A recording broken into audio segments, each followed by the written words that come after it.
నీ ఆలోచన నీ ఆలోచనకు అతీతంగా పనిచేస్తాడు ఆయన. నీ ఉద్దేశానికి వ్యతిరేకంగా పనిచేస్తాడు ఆయన. నేను మళ్ళీ మళ్ళీ చెప్తున్నా, నీ ఉద్దేశాలు వేరు, దేవుని ఉద్దేశాలు వేరండి.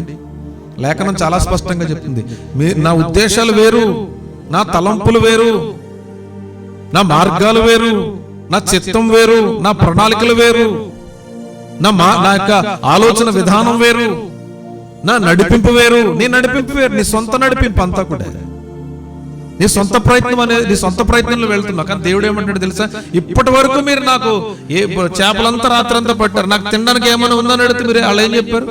లేదని చెప్పారు.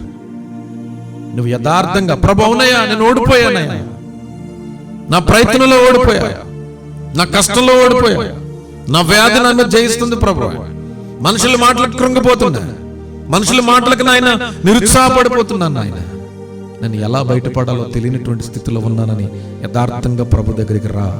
దేవుడిని దిక్కును మార్చబోతున్నాడు ఆమె చెప్పండి. నేను ప్రవచిస్తున్నా పరిశుద్ధాత్మ ద్వారా నీ దిక్కునైనా మార్చబోతున్నాడు, నీ ఆలోచన మార్చబోతున్నాడు, నీ తలంపులైన మార్చబోతున్నాడు, నీ ప్రణాళికలను మార్చబోతున్నాడు, నీ యొక్క ఆలోచన విధానాన్ని మార్చబోతున్నాడు, నీ జీవితాన్ని మార్చబోతున్నాడు. అప్పటి వరకు చీకటిలో ఉన్నటువంటి నిన్ను వెలుగు వైపు నడిపించబోతున్నాడు ఆమె అని చెప్పాలి. ఈ ప్రత్యేకమైన దినమునందు పరిశుద్ధాత్మ దేవుడు మనతో మాట్లాడుచున్నాడు.